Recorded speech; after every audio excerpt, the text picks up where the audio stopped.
a este estudio que estamos haciendo del libro de Crónicas. Y bueno, vamos a iniciarlo. Eh, el día de ayer estuvimos hablando del capítulo 26 y 27 de también este primer libro de Crónicas. Y hablamos acerca de los porteros y oficiales, cómo estaban distribuidos, quiénes eran, qué características tenían, cuáles eran sus funciones. Y también se habló de otros oficiales que el rey David tenía dentro de su ejército, de acuerdo a cómo estaba organizado, que como dijimos todavía conservaba la misma organización desde el tiempo de Moisés, cuando andaban en el desierto. Y posteriormente también se habló de las personas que estaban encargadas de la administración de la hacienda del rey, porque el reino de Israel, bueno, pues era rico, como podemos ver, en ganado y en agricultura. Entonces había necesidad de administrar toda esa riqueza. Y bueno, el día de hoy vamos a continuar con los últimos dos capítulos de este primer libro de Crónicas. Y bueno, tenemos el capítulo número 28 que nos habla acerca de que Salomón, el hijo del rey David, va a sucederlo en el trono. Y bueno, en este capítulo 28 vamos a tocar los siguientes temas. Primero, que David va a convocar a los principales del pueblo, a todos los jefes de las tribus de Israel. Posteriormente, va a declarar el privilegio que Dios le dio para que Salomón fuera el sucesor de él como rey, y también para que se construyera el templo para Dios. Aquí también el rey David les dice por qué razones Dios lo ha puesto, más bien les recuerda o les dice a los que no conocían quizás cómo llegó él a ser rey, les dice por qué Dios lo puso como rey. También en otro tema que se ve aquí en este capítulo 28 es que se hace una exhortación a Salomón y al pueblo de servir y obedecer a Dios. Otro tema también es el de que Salomón le entrega los planos y los materiales de construcción para el templo de Dios a Salomón. Y por último, también David anima a su hijo a que ejecute esta empresa.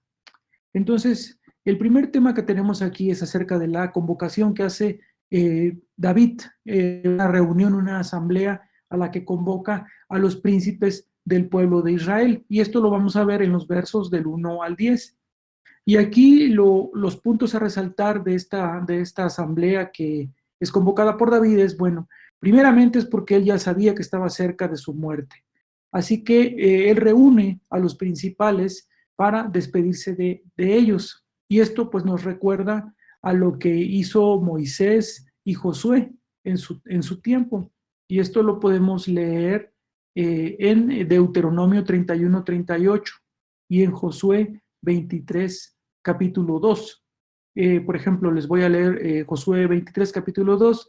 Dice, llamó a todos, a todo Israel, a sus ancianos, sus príncipes, sus jueces y sus oficiales, y les dijo, yo ya soy viejo y avanzado en años.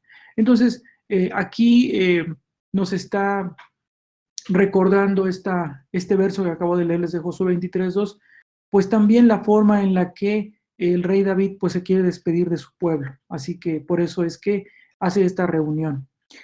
También aquí otro aspecto en esta parte en esta asamblea que está convocando David es que se va a dirigir a ellos poniéndose en pie. Él, como ya lo leí, él estaba ya viejo, estaba cansado, eh, ya tiene más de 70 años y bueno, estaba en su lecho porque ya no podía mantenerse en pie.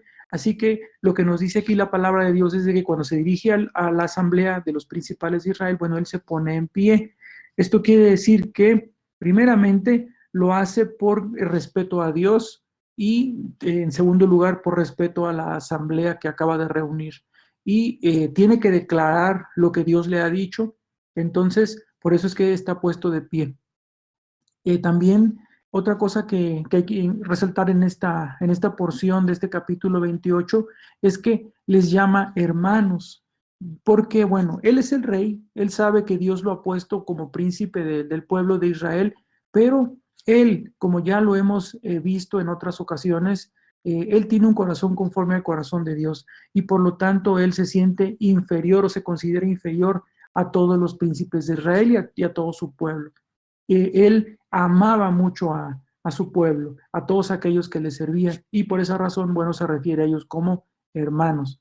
Y también les dice que quiere edificar el templo de Dios, pero también les comunica que Dios le ha dicho que él no lo puede hacer. Y aquí, bueno, pues resaltamos el aspecto de que el rey David fue un guerrero, fue un soldado, y él sirvió con espada al Señor para su propósito, para proteger a Israel, para defenderla de sus enemigos, para repeler de todas las amenazas externas a su pueblo, cumpliendo la voluntad de Dios. Y bueno, en este caso también tenemos el otro lado de la moneda, que sería Salomón, su hijo, que vamos a ver que lo va a suceder en el trono, pero Salomón lo va a servir a Dios de otra manera, va a servir a su pueblo de otra manera. Obviamente todo esto es bajo la voluntad de Dios. Y bueno, Salomón lo va a servir, pero con la plomada. Esto quiere decir que Salomón va a tener paz durante su reinado y obviamente va a poder tener la oportunidad de hacer la construcción del templo para Dios. Y esto nos refiere también a otro verso, que es el de libro de los Hechos, capítulo 9, verso 31. Para quien quiera después buscarlo por ahí, les voy a leer esta pequeña porción que dice: entonces las iglesias tenían paz por toda Judea, Galilea y Samaria, y eran edificadas andando en el temor del Señor y se acrecentaban fortalecidas por el Espíritu Santo. Entonces, con este verso que acabo de leerles, Hechos capítulo 9, verso 31, nos está diciendo la palabra de Dios que cuando nosotros tenemos paz en nuestras vidas, podemos entonces edificar. Y si andamos, como nos dice aquí también este mismo verso 31 del capítulo 9 de Hechos, y si andamos en el temor del Señor, bueno, pues vamos a ser fortalecidos por el Espíritu Santo. Así que este fue el caso del reinado desde que Salomón iba a tener. Dios lo iba a tener, iba a haber paz en su reinado, y por eso es que iba a poder edificar la casa para el Señor. Bueno, otro aspecto importante también aquí de esta reunión que David ha convocado es que, bueno, les expone al pueblo cuál ha sido el derecho que Dios le dio al trono, por qué es que él llegó a ser rey, y también por qué Dios ha nombrado a su hijo Salomón como sucesor para ser rey de Israel. Eh, Vemos entonces aquí que tenemos la voluntad de Dios, que fue la que le dio el trono de Israel a David y luego a Salomón. Eh, Ese es el otro tema que vemos aquí en el capítulo 28. Bueno, hablando de este aspecto de que por qué, cómo es que ha sido la voluntad de Dios para darle el trono de Israel a David, pues recordemos que aquí hay algunas cositas importantes en el caso de David cuando llegó a ser rey. Primeramente, David llegó, fue de la tribu de Judá. Y la tribu de Judá, como ustedes recuerdan, Judá no era el hijo mayor de Jacob, sino que su hijo mayor era Rubén. Pero cuando Jacob bendijo a sus hijos, y esto lo podemos ver en Génesis capítulo 49, verso 10, aquí Jacob hace una profecía para cada uno de sus hijos cuando los está bendiciendo. Y en el caso de Judá, dice aquí en Génesis 49, capítulo 10, no será quitado el cetro de Judá, ni el legislador de entre sus pies, hasta que venga Silo, y a él se congregarán los pueblos. Entonces, ya desde Génesis, Jacob había pues hecho una especie como de profecía, digamos, con respecto a la tribu de Judá, que aún no siendo Judá el primogénito de sus hijos, de esta tribu iba a salir un rey. Y bueno, pues ya vemos después, muchísimos años después, que esto se cumplió en la persona de David, porque la familia de David venía precisamente de la tribu de Judá. Ahora, otro aspecto a considerar aquí también eh, es que la familia de Isaí, el papá del rey David, pues no era ni siquiera la más antigua dentro de la tribu de Judá, ni era la más importante. Más sin embargo, como ya lo hemos especificado, cuando Dios decide que va a hacer algo, lo hace y su voluntad no la puede cambiar absolutamente nadie. Así que si el Señor tenía destinado a alguien de la tribu que no era la tribu del hijo mayor de Jacob y que no era de la familia más importante de esa tribu, bueno, pues vemos aquí que esto se cumple en la persona de David. Y también David ni siquiera era el hijo mayor de Isaí, sino que era el hijo más joven de los hijos que Isaí tuvo. Entonces vemos aquí, hermanos, con todas estas cuestiones que estamos comentando, cómo la voluntad de Dios se cumple a pesar de todo, y Él decide de dónde va a sacar, a quién le va a servir y cómo lo va a hacer.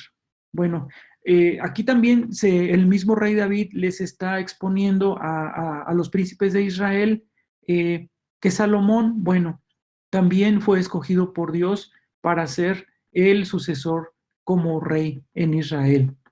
Y bueno, pues les menciona aquí en el verso 6, tenemos lo que le dice. Dice en el verso número 6 de este capítulo 28 del primer libro de Crónicas, y me ha dicho, esto es David hablándole a la asamblea y se está refiriendo a lo que Dios le dijo, y me ha dicho, Salomón tu hijo, él edificará mi casa y mis atrios, porque a este he escogido por hijo y yo le seré a él por padre. Entonces, aquí David está comunicándoles a los príncipes de Israel cuál fue la decisión que Dios tuvo para quien iba a ser el sucesor del trono de Israel después de él. Y pues vemos aquí que a Salomón se le escoge, aunque Salomón era de los hijos más jóvenes de David, no fue su hijo mayor, Dios lo escogió y como Dios conoce el corazón de todas las personas y sabe quiénes somos y lo que vamos a hacer, aunque todavía no lo hayamos hecho, bueno, pues el Señor sabía que Salomón pues iba a ser una persona con sabiduría y que principalmente también iba a tener el deseo de construir el templo para él. Y bueno, tenemos que en los versos 5 y 6, como ya lo mencioné, pues el rey David les está comunicando este mensaje a los principales de Israel, este mensaje que viene de parte de Dios.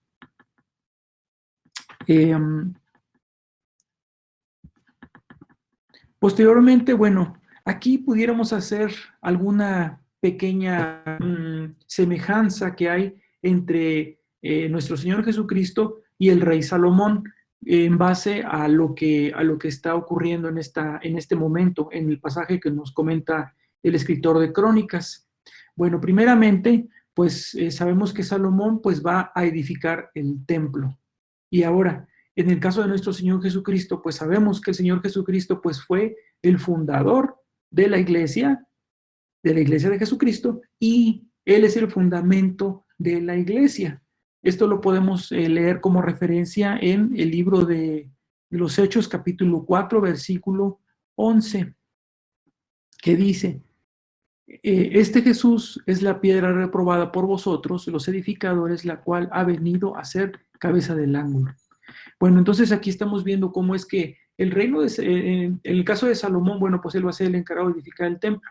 Y si nos atreviéramos a hacer esta pequeña comparación, pues en el Señor Jesucristo, bueno, pues Él es el fundador y Él es el fundamento de la iglesia. En segundo lugar, también tenemos aquí que el reino de Salomón va a ser confirmado por Dios. Un sinónimo de esta palabra confirmado, pues es asegurado. Entonces, el reino de Salomón va a ser asegurado, sostenido, mantenido por Dios.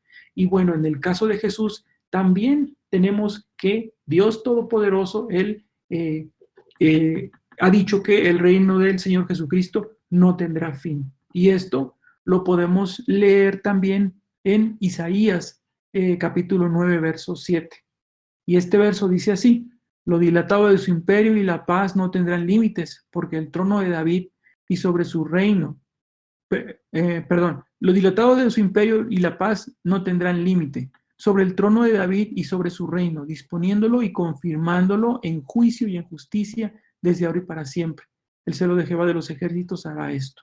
Entonces, vemos aquí cómo es que el Señor Jesucristo, bueno, pues también va a tener un reino que no va a tener fin y que es sostenido por el Padre Todopoderoso. Entonces, esta pequeña comparación que hemos hecho nada más es entre Salomón, y nuestro Señor Jesucristo como fundador y fundamento de la iglesia y como su reino que no va a tener fin. Aquí también hay una cosa importante que resaltar en el verso número 7 de lo que nos está diciendo el cronista en Primera de Crónicas capítulo 28, es que a Salomón se le impuso una condición para que todo esto que Dios le está prometiendo se cumpla. Y esta condición es que dice, asimismo, yo confirmaré su reino para siempre, si él se esforzase a poner por obra mis mandamientos y mis decretos, como en este día. Entonces, por lo que estamos leyendo aquí en este verso número 7, Salomón tiene que esforzarse para poder ser obediente y para poder poner por obra los mandamientos y los decretos que Dios le ha dado. Si él hace esto, entonces se va a cumplir lo que se le está prometiendo a Salomón. Y en este punto, bueno, pues también tenemos que el rey David le hace un mandato a los príncipes del pueblo en esta reunión que él ha convocado. Y primeramente les dice que tienen que ser obedientes a los mandamientos de Dios. Esto lo vemos en el verso número 8. Y les está diciendo, primeramente, averigüen acerca de los mandatos de Dios. Inquirir es otra palabra que utilizan aquí para esta palabra de averiguar. Yo lo puse como sinónimo, puse averiguar acerca de los mandatos de Dios con quienes conocían la ley. En este caso, bueno, con los levitas. Si ellos no conocían la ley de Dios, bueno, les está pidiendo el rey que vayan y que la busquen, que la conozcan, porque no puede haber justificación de que como yo no conozco la ley, entonces no la voy a cumplir porque no sé. Eso no puede ser. Entonces, por eso les está pidiendo aquí que vayan y conozcan la ley, que la averigüen, que la busquen. ¿Y con quién la van a buscar? Bueno, con los levitas, que son los expertos de la ley.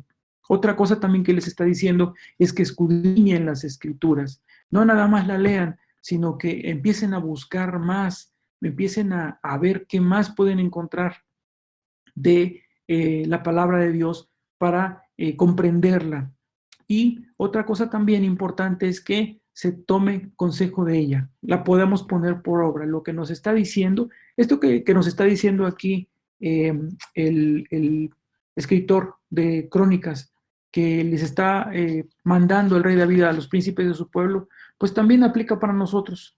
Así que estas cuestiones que estamos leyendo aquí, acerca de que tenemos que, si no conocemos la palabra de Dios, bueno, hay que ir a buscar, hay que leer nuestras Biblias. También cuando estemos leyendo la palabra, bueno, pues tenemos que escudriñar en las escrituras, buscar qué puede aplicar a nuestra vida, qué es lo que podemos tomar de la porción que estemos leyendo.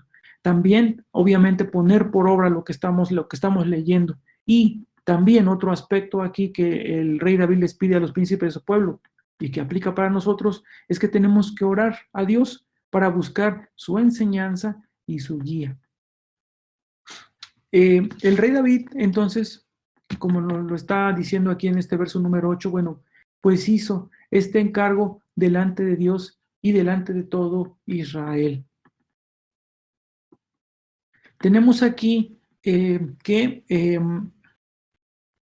en Primera de Timoteo, capítulo 5, verso 21, tenemos otro ejemplo también de este tipo de encargos que se nos está narrando aquí en esta porción del primer libro de Crónicas. En el capítulo primero, perdón, en el primer libro de Timoteo, capítulo 5, verso 21, también el apóstol Pablo le dice algo así a Timoteo y dice: te encarezco delante de Dios y del Señor Jesucristo y de sus ángeles escogidos que guardes estas cosas sin prejuicios, no haciendo nada con parcialidad. Entonces, aquí se está poniendo este encargo, se está poniendo a Dios como testigo y en este caso también al pueblo de Israel, está poniendo el rey David, para que así los príncipes estén conscientes que el encargo que se les está haciendo es un encargo muy importante y que lo tienen que cumplir, puesto que está siendo hecho delante de Dios y delante del pueblo. Y bueno, si nosotros cumplimos en este, bueno, aquí también como les dice, si ellos cumplen este encargo que se les está pidiendo, bueno, pues hay una recompensa. Y la recompensa es que van a seguir conservando en paz la tierra que Dios les dio. Y también sus descendientes la van a heredar. Y lo mismo también aplica para nosotros. Si nosotros somos obedientes a la ley de Dios y nosotros somos obedientes al Señor en lo que Él nos pide que hagamos, entonces pues vamos a tener paz en nuestras vidas, aunque quizás en algún momento pudiera haber tormenta, pudiera haber algunas nubes grises o negras en nuestra vida, pero también tenemos la confianza de que el Señor es quien nos está guardando y quien nos está ayudando.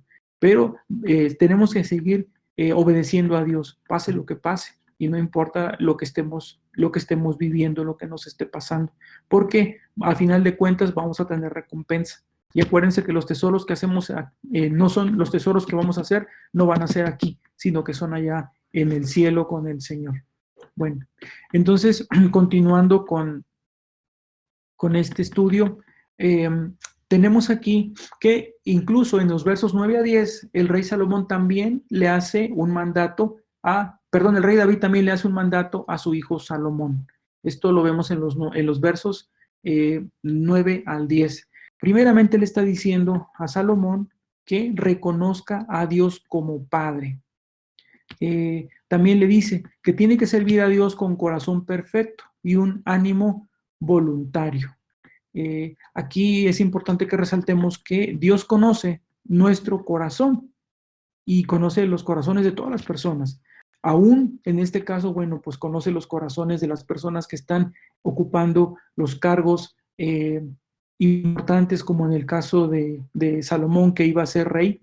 Bueno, pues también el Señor conoce su corazón y por lo tanto, pues Él sabe lo que Salomón va a hacer. Eh, Aquí, bueno, pues podemos resaltar en este punto que pues el Señor siempre hace sus obras de una forma que nosotros podemos considerar a veces pues que no comprendemos o que hay cierto misterio porque no sabemos cómo están hechas esas obras que el Señor hace. Entonces, tanto en el plano de su providencia como en el de su gracia, que son las cosas a través de las cuales el Señor hace sus obras en nosotros. Eh, También vemos aquí que lo que hace muchas veces nosotros no comprendemos cuáles son las razones por las que Él está haciendo las cosas. Y bueno, esto está en su gloria y esta es la gloria del Señor, esta es una de sus potestades, pues recuerden que el Señor es el amo, Él es el dueño de todo, Él es el dueño de su creación y por eso Él tiene esa potestad de hacer lo que a Él le plazca. Y nosotros lo que tenemos que hacer, bueno, pues es reverenciar esta gloria que tiene el Señor y alabarlo. En el caso de las personas que están, bueno, el Señor como rey, como todopoderoso que es, bueno, él tiene que escudriñar todas las situaciones que están ocurriendo para de ahí poder tomar una decisión. Así que bueno, pues en este caso, el Señor conoce el corazón de todas las personas.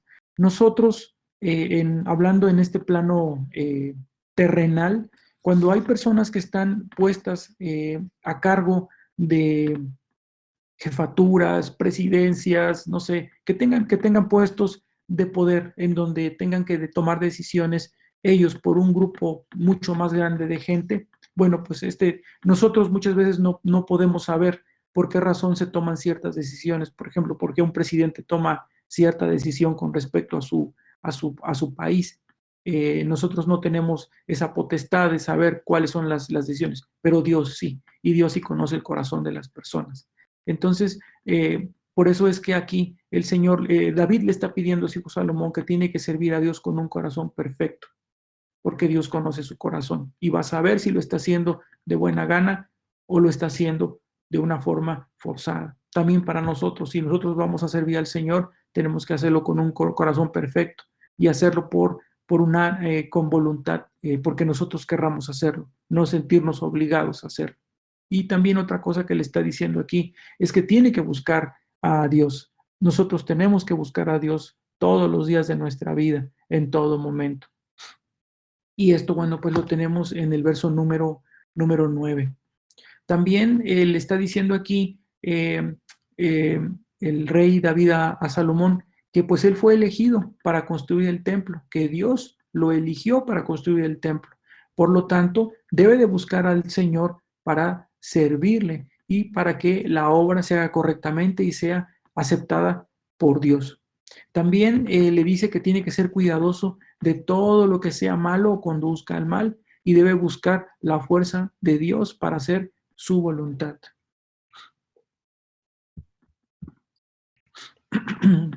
Eh, también vemos aquí que en este mismo capítulo se habla acerca de la construcción del templo.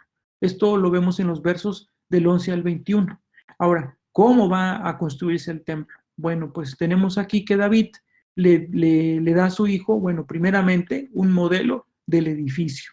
El Señor, acuérdense que cuando hace las cosas siempre nos dice cómo hacerlas. De una o de otra forma, Él siempre nos da instrucciones para hacer las cosas. Y bueno, este caso del templo no fue la excepción. Vemos también aquí, por ejemplo, que Moisés tuvo una guía de parte de Dios para hacer el tabernáculo. Y eso lo podemos leer en la carta a los Hebreos capítulo 8, verso 5.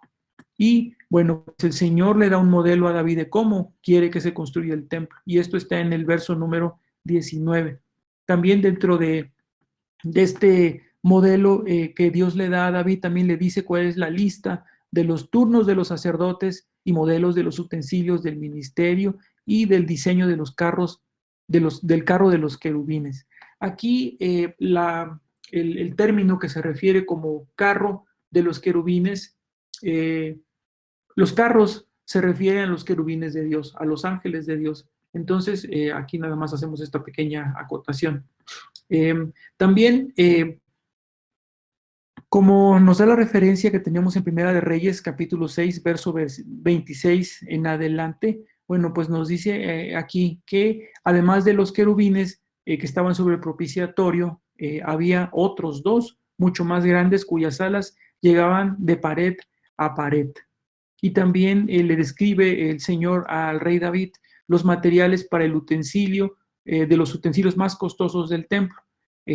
Y bueno, pues el rey David se prepara para la construcción y para poder reunir toda la materia prima que iba a necesitar para la forjación de todos estos utensilios que iban a ser hechos de plata e iban a ser hechos de oro también. Aquí podemos hacer también una pequeña comparación entre lo que había en el tabernáculo que hizo Moisés y también con lo que iba a haber en el templo que Salomón iba a construir. Tenemos aquí, por ejemplo, que en el tabernáculo, bueno, pues había una mesa, que era la mesa de los panes de la proposición. Y en el templo que Salomón iba a construir, también iba a estar esa mesa de los panes de la proposición, pero también además iba a haber otras 10 mesas para otros usos. Y esto lo podemos leer en Segunda de Crónicas, capítulo 4, verso 8. También en el tabernáculo que hizo Moisés, bueno, pues había un candelero. Y en el templo que Salomón iba a construir, iba a haber 10 candeleros.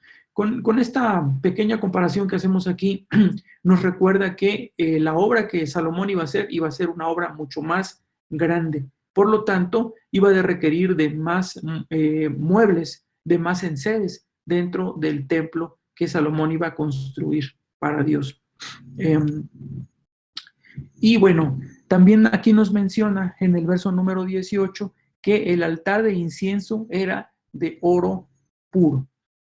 Y aquí el comentarista bíblico hace una comparación también entre ese oro puro del que está hecho el altar de incienso con respecto a nuestro Señor Jesucristo. Bueno, pues el oro puro pues es un metal que para poderlo obtener se requiere de muchos procesos para refinarlo. Entonces, el altar fue hecho precisamente de este material, que era oro muy refinado, que había sido pasado por fuego para poder quitarle impurezas y que al final se tuviera con la pureza más alta posible para poder trabajarlo. Y bueno, en el caso de nuestro Señor Jesucristo, pues Él es quien intercede por todos nosotros. Y aquí la comparación que hace el comentarista bíblico con respecto a ese oro puro del que está hecho el altar de incienso, pues es que también la intercesión que nuestro Señor Jesucristo hace delante del Padre por nosotros, pues es una intercesión pura y es una intercesión perfecta. Así como ese oro que había sido refinado era oro puro y bueno, pues era un material casi perfecto. Entonces, por eso es que aquí el comentarista bíblico hace esa pequeña comparación, que el Señor Jesucristo intercede por nosotros de una forma pura y perfecta delante del Padre. También le dice aquí el rey David a su hijo Salomón las instrucciones acerca de dónde va a encontrar la ayuda que va a necesitar, puesto que esta obra es muy grande, como lo estamos viendo, va a necesitar de mucha ayuda. Y bueno, primeramente, la ayuda viene de Dios. De ahí es donde va a tener su principal ayuda. Esto nos lo dice en el verso número 20. También tenemos que considerar aquí que si Dios ha ayudado a nuestros padres, como en el caso de David, que siempre ha tenido la ayuda y la protección de Dios, pues también no dudemos en que nos va a ayudar a nosotros, siempre y cuando le seamos fieles. Acuérdense que a Salomón se le dijo que el Señor iba a bendecir su reinado, pero siempre y cuando él fuera fiel al Señor, fuera obediente. Y esto también aplica para nosotros, que tenemos que ser fieles y obedientes para que el Señor continúe ayudándonos. Y si el Señor tiene trabajo que hacer en nosotros o a través de nosotros para las demás personas o para su iglesia, bueno, pues Él no nos va a abandonar mientras tenga que hacer ese trabajo.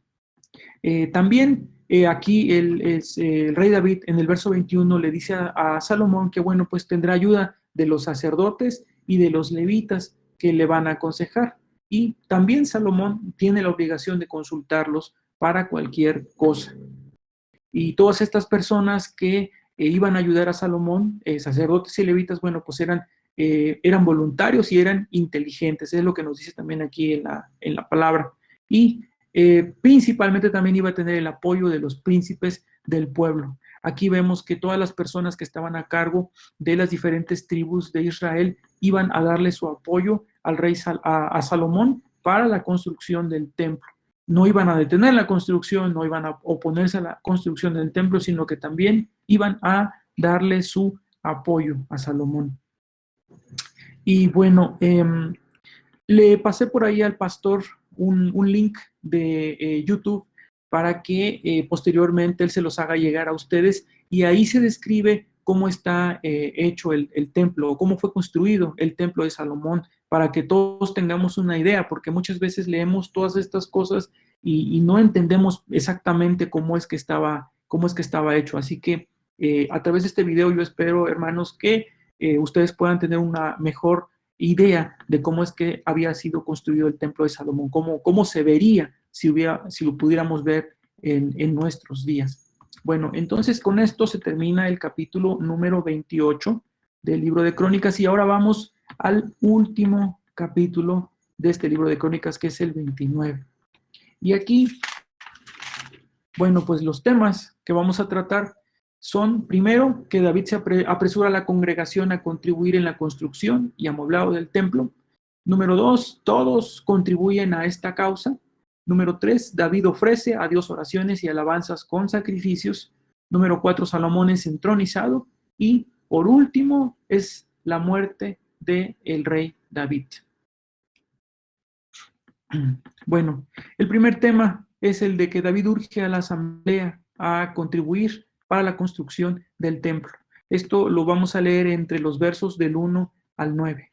Pues aquí vemos cómo David les pide ofrendas voluntarias a los príncipes de Israel. No se los está imponiendo como un tributo, sino simplemente les está diciendo que él necesita que lo ayuden para poder llevar a cabo esta obra y les pide que contribuyan. Y esta contribución se refiere a contribuir en dinero, porque se necesita todo ese tipo de material, se necesita dinero, se necesita oro, plata, madera, piedra, etcétera, un montón de cosas para poder hacer ese templo.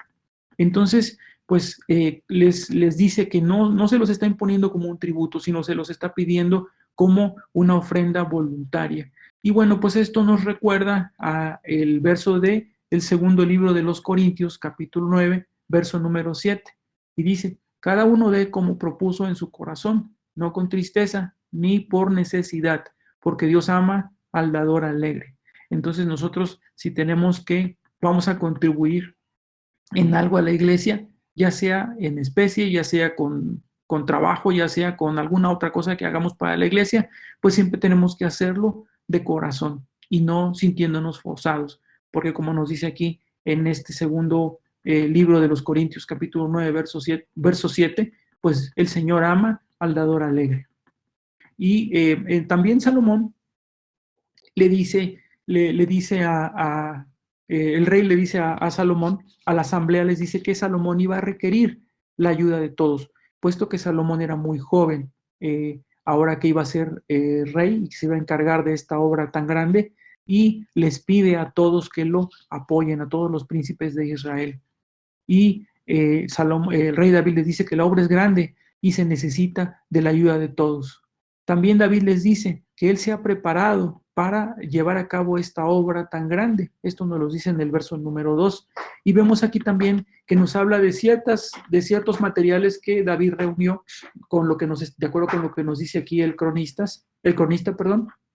en este capítulo 29, en los versos 4 y 5, nos dice que el rey David contribuyó de su fortuna personal. Él puso 3,000 talentos de oro y puso 7,800 talentos de plata.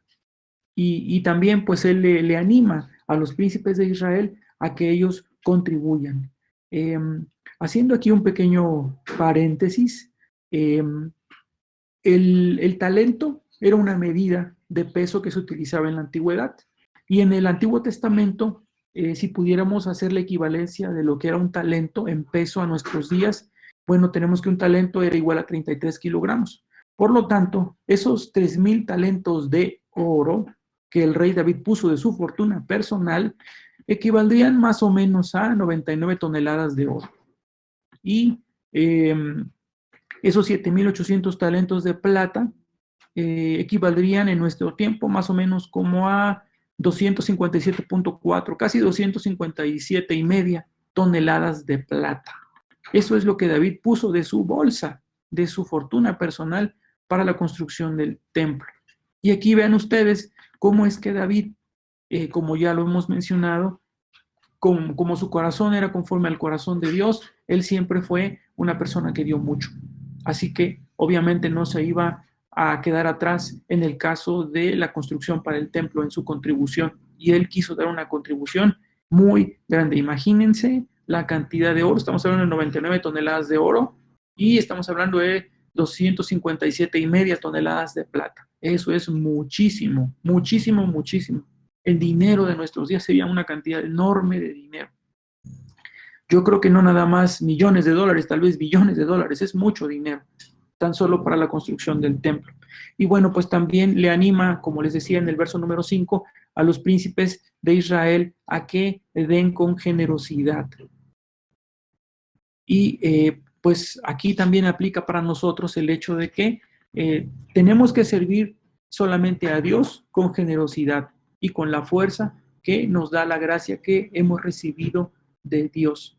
Y esa gracia que el Señor nos da nos recuerda un pasaje que está en Primera de Corintios 15:10, que dice: pero por la gracia de Dios soy lo que soy, y su gracia no ha sido en vano para conmigo.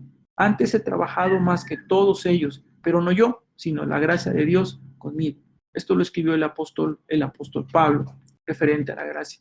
Entonces, el Señor nos ha dado gracia en diferentes aspectos a todos y cada uno de nosotros. Y con esa gracia que el Señor nos da, tenemos que contribuir para la obra del Señor en cualquier aspecto que tengamos que hacerlo.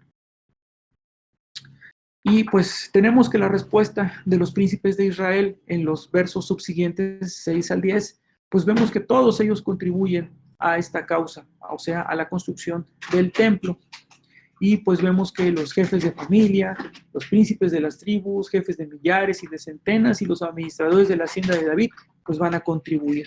También tenemos que el pueblo se alegra de esta situación, ve que todos los jefes están contribuyendo y pues obviamente también el pueblo contribuye.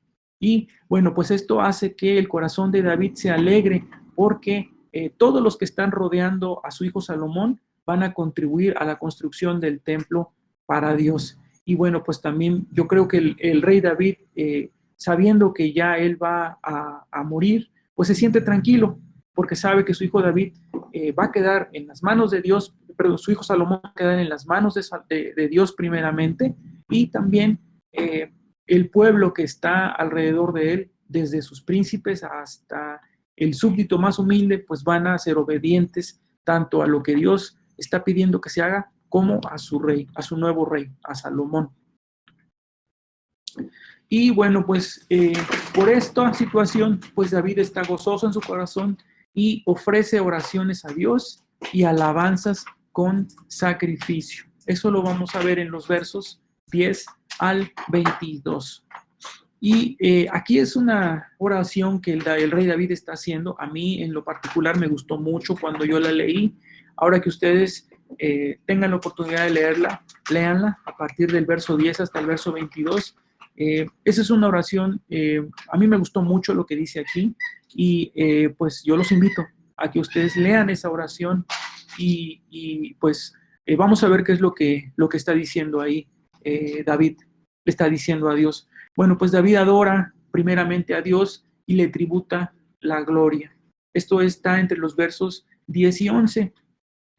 Y bueno, pues reconoce su infinita perfección, reconoce su dominio soberano y también reconoce su generosidad universal. Y dice en el verso número 10: asimismo se alegró mucho el rey David y bendijo a Jehová delante de toda la congregación. Y dijo David: bendito seas tú, oh Jehová, Dios de Israel, nuestro Padre, desde el siglo y hasta el siglo. Tuya es, oh Jehová, la magnificencia y el poder, la gloria, la victoria y el honor, porque todas las cosas que están en los cielos y en la tierra son tuyas. Tuyo, oh Jehová, es el reino y tú eres excelso sobre todos. Entonces aquí, en estos versos, el rey David está reconociendo, como les decía, la infinita perfección de Dios, está conociendo su dominio soberano y está reconociendo su generosidad universal. Posteriormente, en los versos 13 al 14, pues está reconociendo la gracia de Dios por tener recursos para contribuir a la construcción del templo. Vemos aquí, verso número 12 dice: las riquezas y la gloria proceden de ti, y tú dominas sobre todo. En tu mano está la fuerza y el poder, y en tu mano el hacer grande y el dar poder a todos. Ahora pues, Dios nuestro, nosotros alabamos y loamos tu glorioso nombre. También en el verso número 14, a partir del verso 14 y 15, pues el rey David habla con humildad de sí mismo y también del pueblo y de las ofrendas que se están presentando a Dios. Dice aquí: porque ¿quién soy yo y quién es mi pueblo para que pudiésemos ofrecer voluntariamente cosas semejantes? Pues todo es tuyo y de lo recibido de tu mano te damos.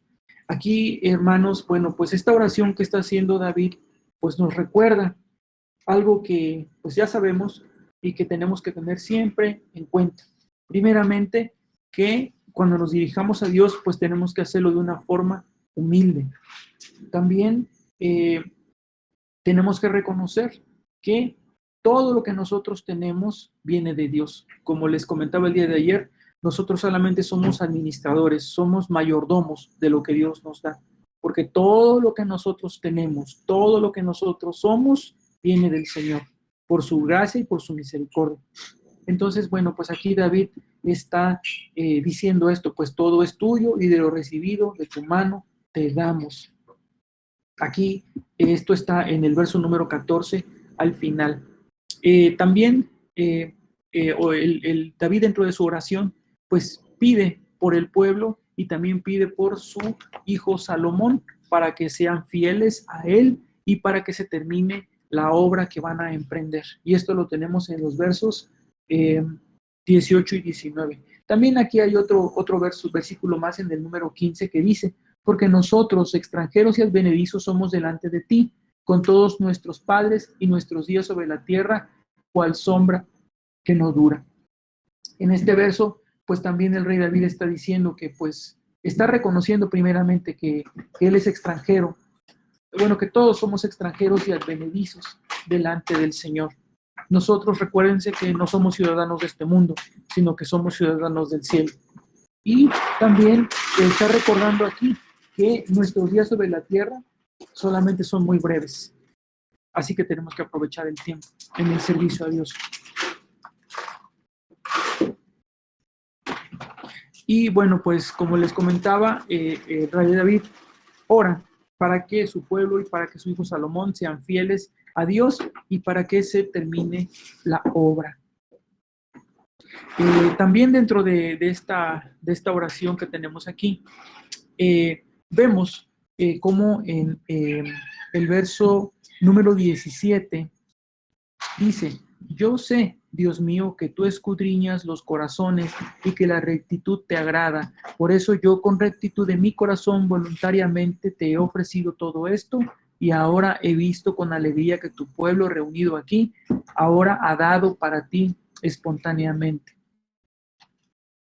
Y bueno, pues vemos cómo el Señor sabe y reconoce que Dios conoce los corazones de las personas y obviamente conoce su corazón.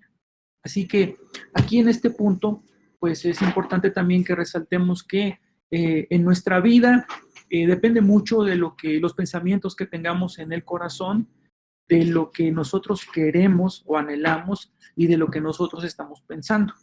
Por lo tanto, de los pensamientos de nuestro corazón, bueno, pues tenemos aquí un proverbio que nos dice, el proverbio 23:7, porque cuál es su pensamiento en su corazón, tal es él. Come y bebe, te dirá, mas su corazón no está contigo. Entonces tenemos que cuidar lo que hay en nuestro corazón, hermanos, primeramente. Y con respecto a lo que estamos pensando, pues también tenemos aquí otro recordatorio que nos da la palabra. Acuérdense que la palabra de Dios nos enseña, nos redarguye, nos instruye en justicia.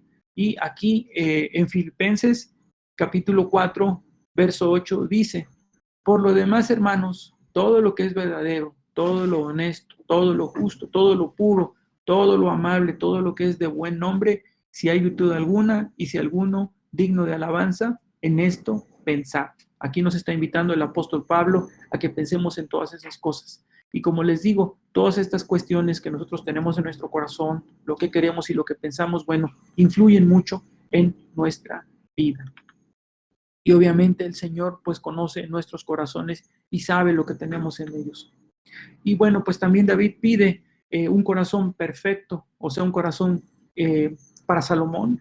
Le pide a Dios que tenga un corazón perfecto, que sea su corazón recto, que sea íntegro. Y bueno, nosotros tenemos que pedir un corazón también así, recto, íntegro, para tenerlo delante de Dios. Tenemos que pedírselo al Señor. Bueno, porque pues nosotros no podemos decir que por el hecho de que hagamos una contribución, por ejemplo, para construir una iglesia, si ponemos dinero, si ponemos mobiliario o cualquier otro utensilio que sea para la iglesia, no quiere decir que por el hecho de hacer esto ya estamos haciendo lo correcto delante de Dios. Nos falta todavía. Porque si nosotros hacemos estas cosas, pero no somos obedientes a Dios, entonces no estamos haciendo lo correcto delante de Dios. Primeramente lo que Dios quiere es obediencia de parte de nosotros. Por eso es que les digo que tenemos que tener un corazón recto, un corazón íntegro delante del Señor. Así como lo pidió Salomón, también nosotros, David para su hijo Salomón, así también nosotros podemos pedirle al Señor que nos dé un corazón recto e íntegro. Y bueno, continuando con lo que nos está narrando aquí el cronista, en esta última parte ya del primer libro de Crónicas, pues el pueblo se unió a David en adoración a Dios. El pueblo también hizo reverencia al rey y bueno, pues también honraban a Dios al mismo tiempo. Y al día siguiente de todas estas cosas, en el verso 21, pues dice que ofrecieron a Dios abundantes sacrificios e hicieron fiesta y se regocijaron delante de Dios. Eso es en el verso número 22.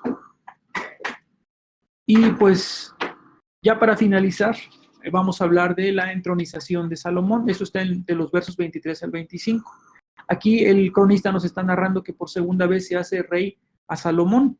Recuerden ustedes, como lo platicamos en el libro de Reyes, cuando Adonías se rebeló, pues hubo que rápidamente hacer rey a Salomón antes de que, porque Adonías ya se había proclamado como rey. Entonces, para que no hubiera una guerra civil y se cumpliera la voluntad de Dios, pues se ungió a David muy rápido, perdón, se ungió a Salomón muy rápido. Entonces, en este momento ya que el cronista nos está narrando, esa rebelión de Adonías ya se acabó, hay paz, y ahora sí se vuelve otra vez a ser rey a Salomón de una forma correcta, con todos los protocolos, sin hacerlo a las prisas.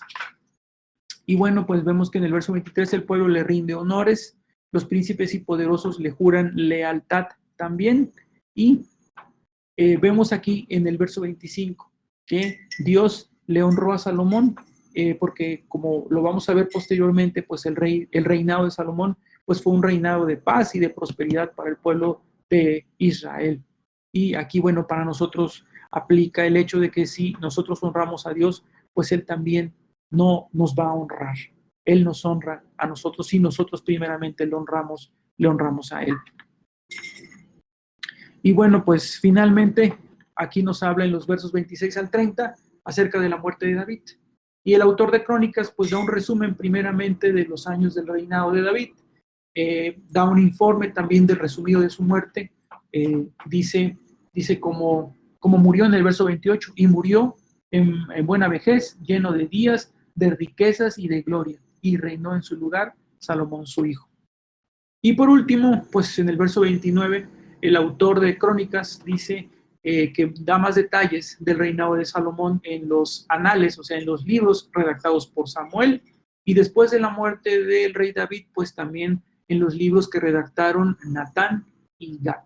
Esto es en el último, el verso 29 de este libro de Crónicas.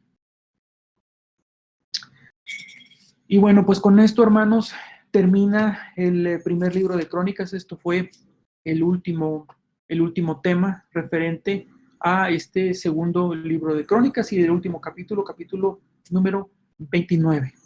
Entonces, pues yo les agradezco su atención y pues no sé si el pastor quiera pasar el video.